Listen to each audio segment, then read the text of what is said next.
How's it going, everybody, and welcome back to another video. I thought it would be fun today to take a look at another one of the runs that I enjoy really collecting. And I don't have nearly as many of these as I do some of the other runs you guys have seen so far, but there's still some of my favorite books to collect. And that is going to be Aquaman. So, growing up, like me, a lot of people probably were not huge Aquaman fans, but when you see some of the books in the Silver Age, especially all of those beautiful Nick Cardy covers, coupled with, I did enjoy the Aquaman movie. I even liked Aquaman 2. So I really enjoyed what they've been able to do with that character. I loved the Aquaman they brought to the Injustice gang, so I wanted to delve more into it. And probably shortly after going into The Flash, after, Batman brought me into the Silver Age and I started dipping my toes other places, Aquaman quickly became one that was not on my radar whatsoever, that I started to look more and more into and wanting to add the books to my collection purely because of how gorgeous they were. After quite a bit, I started reading and going through them and enjoying the stories as well, but I am a collector first and foremost, and I'm not ashamed to admit that it is mostly just the covers and artwork of the Aquaman title that originally got me into collecting these books and why I'm still hunting them today. Now, I don't actively seek them out like I do some of my other ones, especially Big Keys.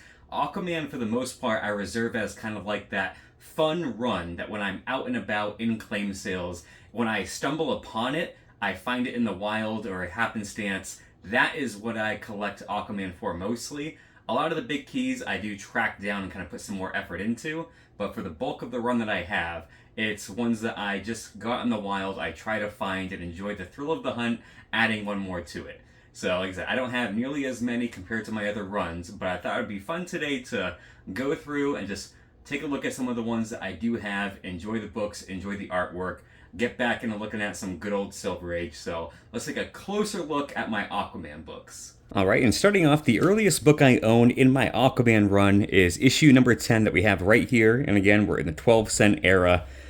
And it's a combination of the artwork that the covers had, along with the colors they chose to use, and just the general themes they had going on that when you look at a lot of Silver Age runs, you can really feel the era, the stories, the campiness that they were deep in while they were happening. So I think that's why one of the biggest reasons why I'm drawn to as much Silver Age as I am, regardless of the title. And then next up I have, there we go, issue number 20. And again, a nice dark black cover right here. And another thing they do on a lot of the Aquaman covers that I've mentioned regardless, I'm a big fan, specifically with Silver Age, is anytime they go super black with the cover, they tend to use colors that pop and are vibrant, almost neon, that kind of glow off the cover and work really well with it. So that is also why the Silver Age, and this one, same kind of theme, really speaks to me. So this is issue 21, right after. This again is one of the freaky, cooler covers that I really was drawn to from the cover. Absolutely just gorgeous, everything that we have going on right here. Then we have issue 33. And I can't remember off the top of my head, but I think this is the first appearance of Aquagirl, as it says on the cover, who you have right here. So I don't know if this is just an iteration of her. Like I said, I'm less familiar, but I think this is just overall the first appearance of Aquagirl that we have. So really cool cover, still sticking with mostly black behind the title dress, colors and detailing in the art that just are amazing. Again, a lot of these covers you can't really go wrong with, no matter what they are. Here we have issue 36. Even as they get into more of that 15-cent era, they just stay beautiful as the run goes on. So anytime I see any of these, there are some that are more beautiful than others in terms of just classics everybody knows. But even the obscure ones, like issue 46 right here, is just absolutely gorgeous, and when you see it in the wild, you just have to have it. And that is why, again, sticking with the black theme, a lot of the Aquaman books I've chosen to collect are because I found them in the wild, I picked it up, and fell in love with the cover and the artwork, and there was no way I could put it back in the bin. It was definitely coming home with me.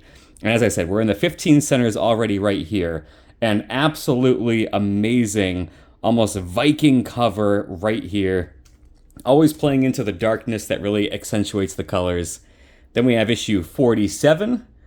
Quite the opposite with that bright, beautiful blue that we have right there. Kind of makes the whole thing kind of fun, less muted instead of the dark background.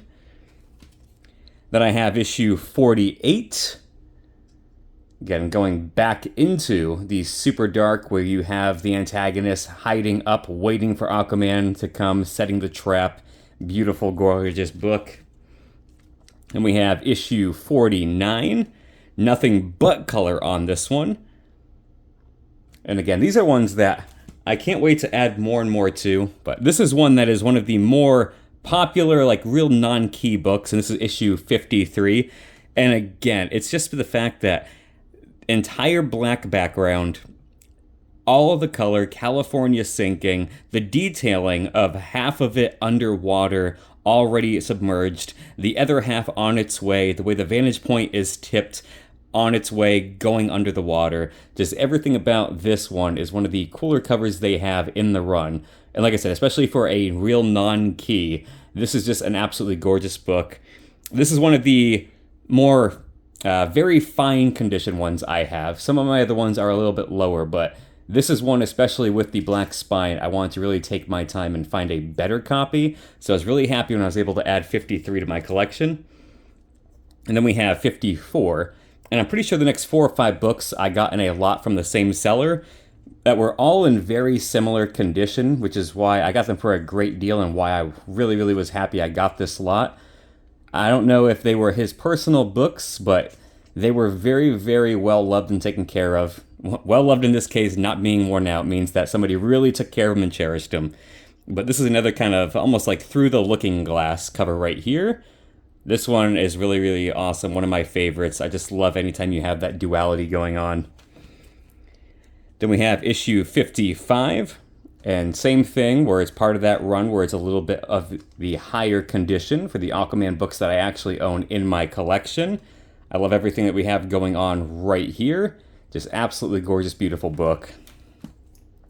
Then we have issue 50. And this one is in really great shape if it was not for somebody had put a 19-cent sticker over the actual 15 cents.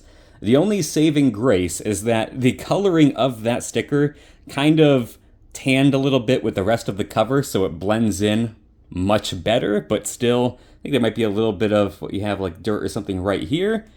But overall, just another fun, awesome Aquaman cover. And again, this was issue 50, which I'll have to look. I don't know why. I must have, when I pulled them out of my box, I have some of them going out of order because we'd already gone through the 54s. So issue 50, and now we're kind of working back up. So I must have grabbed a middle chunk out when I grabbed these out of my box. So issue 52, and again, it's another one that I like the colors they chose. Well, there's not as much color going on. I do love the ones they chose to use. And then we have issue 56, just a beautiful monster cover, The Creature That Devoured Detroit. Just another fun, awesome one. I have one more that's my big key, the first appearance of Ocean Master, but I didn't want to bring that out of my box. And I just recently had shared it when I went over to a lot of my DC graded collection in general, but that's everything I have so far for my Aquaman run. But like I said, these ones I love to find in the wild and then just try to add them to my collection as I go.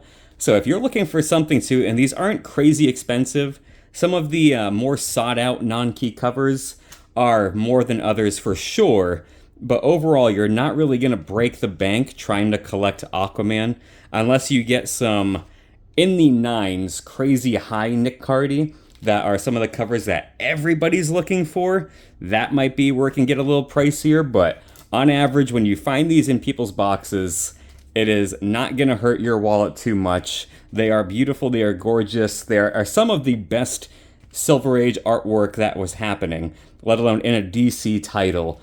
And I'm just happy that Aquaman was one of the characters that got that attention and love from such a phenomenal artist. So that is all I wanted to share with you guys today. It's a quick look over the Aquaman that I've been able to collect so far, and if you guys are looking for another not as expensive run to collect, Aquaman is definitely one to consider. So thank you guys for checking this video out. Until next time.